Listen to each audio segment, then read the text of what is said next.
и в Латинскую Америку, да, почему она как бы не существовала на карте для людей. Для меня эти страны всегда были непригодными для жизни. Иногда некоторые не знают даже, за кого меня принимать. Здравствуйте, дорогие друзья.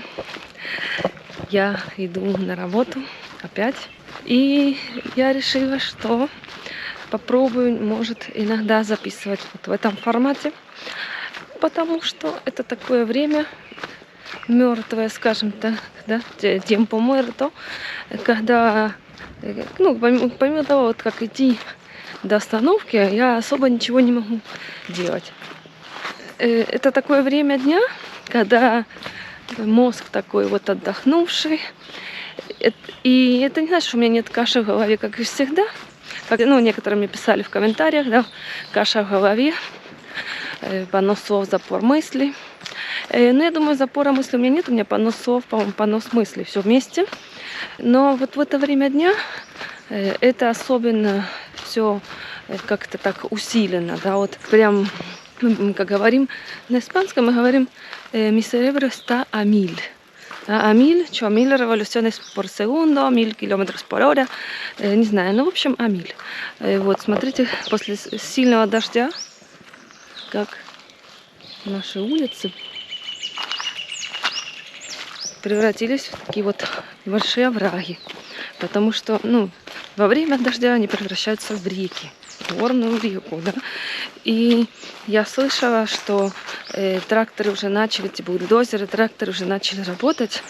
Но так как у нас далеко не самая важная улица, и не одна из важных, то до нас еще не доберутся.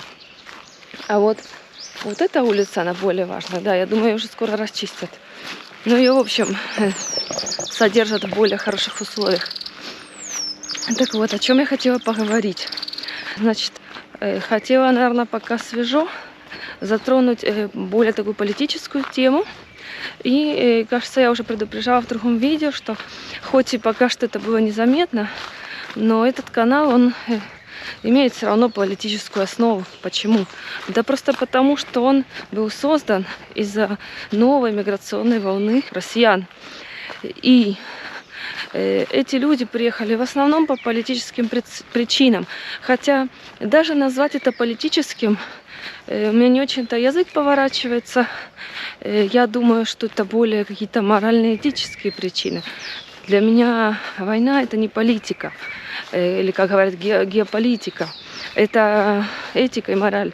Когда войну оправдывают какой-то геополитикой, когда массовые убийства оправдывают таким образом, то это, считай, как вот эти все инквизиции, да, когда массовые нападения, какие-то захваты оправдывались религией, да, или какой-то там цивилизацией.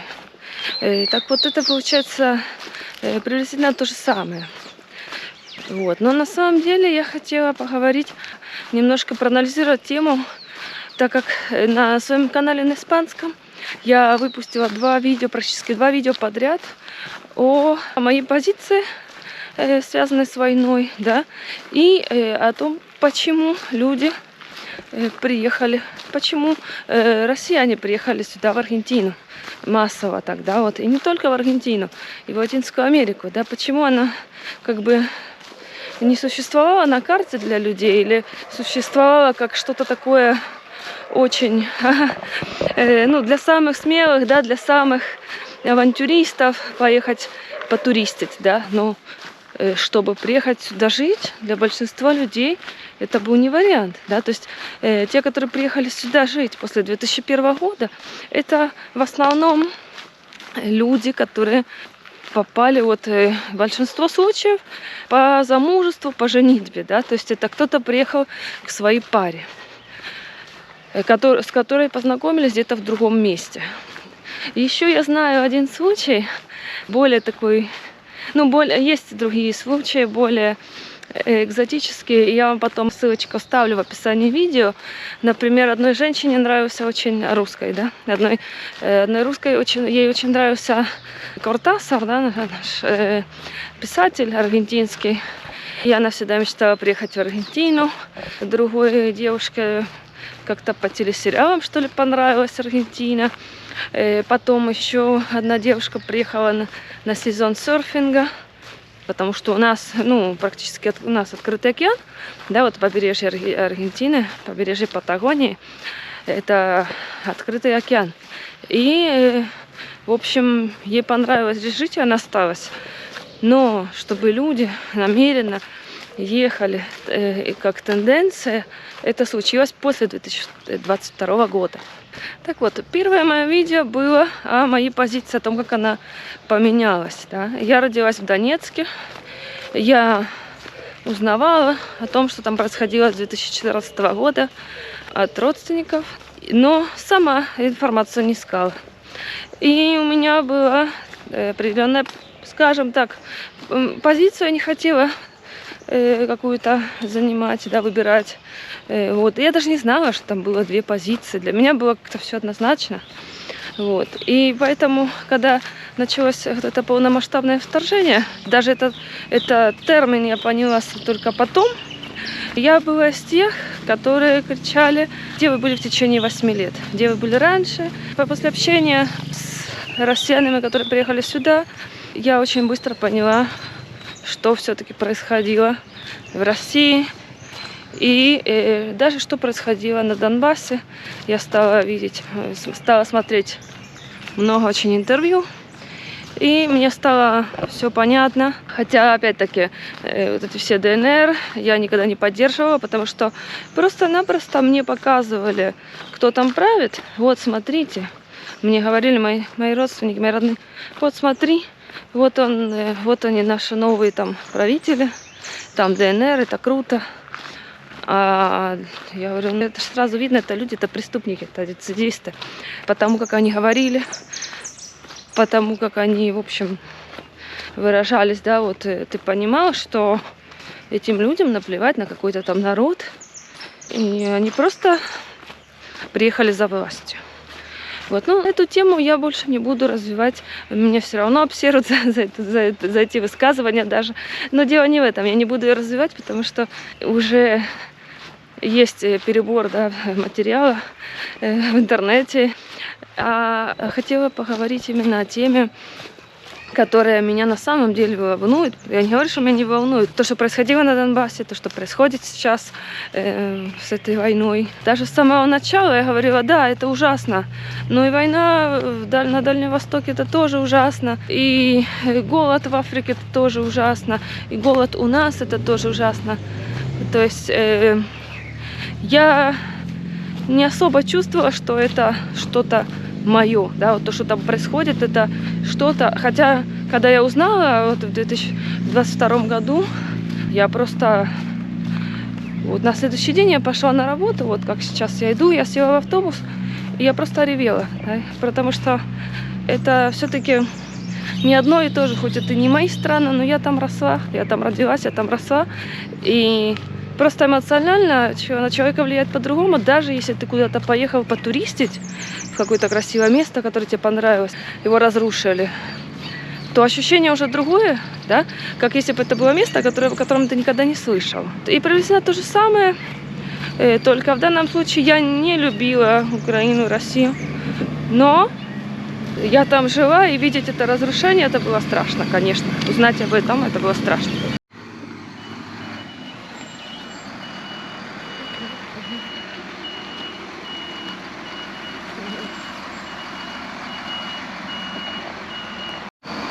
Так вот, кто меня знает лично из новых приезжих, конечно, я им это говорила часто, и это их возмущало, несмотря на то, что это происходит, все, что там происходит, но людей возмущало, вот когда я говорила, для меня эти страны всегда были непригодными для жизни, для моей жизни, да, вот Россия, Украина. Сначала, потому что мои родители ездили за границу по работе, и я знала разницу, да. А потом, просто потому что я оттуда уехала, я поменяла свой менталитет. И как бы там все не улучшилось в свое время, я бы просто не могла ужиться с людьми, со своим менталитетом, да, вот в том менталитете. Мне было бы крайне некомфортно жить там. Ну и плюс, конечно же, я привыкла к нашей здешней природе, здешнему общению, стиль общения, это все. Ну, все, что человек может представить себе о миграции, да, только в моем случае, моя страна это здесь, и поехать туда куда-то, это была бы миграция, это было практически с нуля, плюс с каким-то дополнительным страхом, связанным с теми вещами, которые я уже знаю, да. Я знаю, насколько люди там давят друг на друга, насколько система вообще давит. Как к нашей беспечности и безалаберности здесь в Аргентине я уже привыкла, а привыкать к тому, это как бы все назад, обратно полностью вернуться и заново адаптироваться и к чему-то, ну, когда тебя отпустило, да, потом тебя давят, я думаю, наверное, уже обратно невозможно привыкнуть. И зачем себе такое делать, да, зачем себя такому подвергать вообще? Вот. Ну, просто, если говорить гипотетически, чтобы люди поняли, потому что иногда некоторые не знают даже, за кого мне принимать. За аргентинку или за украинку там, да. Вот. Я себя считаю, и я по документам аргентинка, которая родилась в Украине. Вот и все. Короче, вот после вот этого похода, что я вышла на асфальт, нужно вытряхивать камни и песок из кроссовок. Это обычное дело, особенно, ну, когда все мокрое, он больше прилипает к подошве. Песок, да, взлетает и попадает тебе в туфли, в кроссовки, да, вот. Ну, даже закрытый обувь, он все равно каким-то образом туда вовнутрь попадает. Так вот, что же возмутило испаноязычный народ из моих видео, особенно из последнего моего видео, и почему?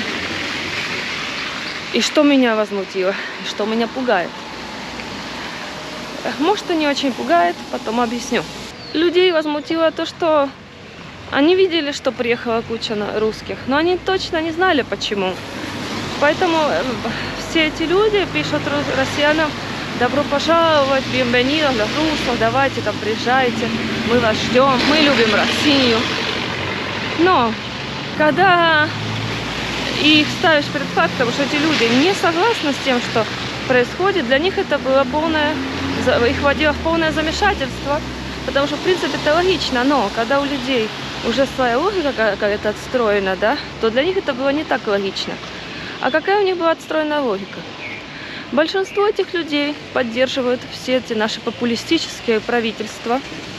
И вместо того, чтобы, ну, они не могут принять, да, вот что жизнь в Латинской Америке от такого типа правительств не улучшилась, да, наоборот, у нас создана такая бедная прослойка, которая зависит от популистических политик и жить по-другому не может, да. То есть люди, помимо пособий, они не могут жить по-другому. Они бы могли сейчас работать, допустим, да, но эта зарплата, она была бы не намного выше пособий, и поэтому люди выбирают жить на пособие и подрабатывать. И так живет приличная, наверное, половина населения страны. Проблема в том, что для некоторых превратилось в так называемый бизнес рожать детей и за них получать деньги. И это имеет страшные последствия. Так, я не принесла этот крутой микрофон, так что когда проезжает шумное что-то, нужно ждать. Так вот, чтобы не винить во всех наших бедах эти правительства, людям выгоднее винить, да, по их теории, может что-то есть в этом и правда, доля правды в этих теориях, винить США и винить НАТО. Плюс есть такая у нас тонкая, такая чувствительная тема, это Фолклендские острова, или для нас Ислас Мальвинас, да, Мальвинские острова, которые Англия не хочет уступать Аргентине, Аргентина считает, что они принадлежат ей. И во всей этой неразберихе Россия поддерживает Аргентину. В то время как НАТО, Англия, НАТО, сами понимаете. Поэтому есть у некоторых людей такое вот восхищение и любовь к России. Плюс какие-то там левые еще, да, вот идеи, они тоже склоняют людей в эту сторону. Я это могу подтвердить, то есть я это смогу подтвердить. Это не просто мои предположения, потому что действительно люди, когда спорят на эту тему, они рано или поздно признаются, что они пиранисты, и что все правильно, все, что в России происходит, что там про нас стали говорить по новостям, про нашего нового президента, и что все так и надо, что Россия — это великая страна. Ну, мы знаем, какие проблемы есть в России, ну, кроме размера, скажем так. Но это как? Это сказать, кто крупнее, кто побольше. Что доказывает для меня, что ты великая страна, это как ты обращаешься со своим народом. И, значит, люди, которые поддерживают весь этот наш популизм, поддерживают Россию. Но в то же время для них очень сложно понять, то есть они не верят, они даже не верят, что в России происходят вот эти все ущемления прав. Поэтому все сразу же мне говорят об этом про Украину, но люди даже не понимают, что речь шла о мигрантах из России, почему они сюда приехали. Автоматически начинали мне говорить про то, что происходит в Украине. И здесь начинается вот этот парадокс. Пиранисты и популисты обычно это люди, которые все-таки защищают наши законы, равноправие во всех смыслах, права ЛГБТ. Например, у нас люди ЛГБТ не только не скрываются, не прячутся, у них абсолютно те же самые права, как и у всех остальных людей, и для меня это абсолютно правильно. Они могут, например, приютить ребенка, и нет приоритета над гетеросексуальными парами. Ну и тем более у нас не запрещены никакие child-free. Люди хотят много рожать, рожают, хотят не рожать, не рожают, в общем, и так далее. Эти люди будут всегда очень болезненно вспоминать диктатуру, хотя, я думаю, большинство людей здесь вспоминают болезненно диктатуру, но эти люди особо болезненно будут вспоминать, потому что диктатуры в основном свернули вот именно правительство пиранистов. И получается, что все, что происходит в России, все законы, которые принимаются, они идут на самом деле против всех идей. Да, вот помимо того, что эти люди считают, что враг на земле, да, дьявол на земле — это НАТО, и США и НАТО, во всех остальных смыслах Россия — это полная противоположность их идеям. И поэтому я считала нужным заснять это видео, да, вот где я объясняла, почему россияне приезжают сюда, чтобы это люди поняли. И для них это была болезненная тема, и меня там как бы не то что захейтили, на меня захейтили, но захейтили Украину, захейтили НАТО, и большинство комментариев к этому видео, о котором я вам говорю, были негативными, но объяснить это людям тоже было сложно. Потому что их идеология предрасполагала уже совершенно в другую сторону. Я буду продолжать ждать своего автобуса.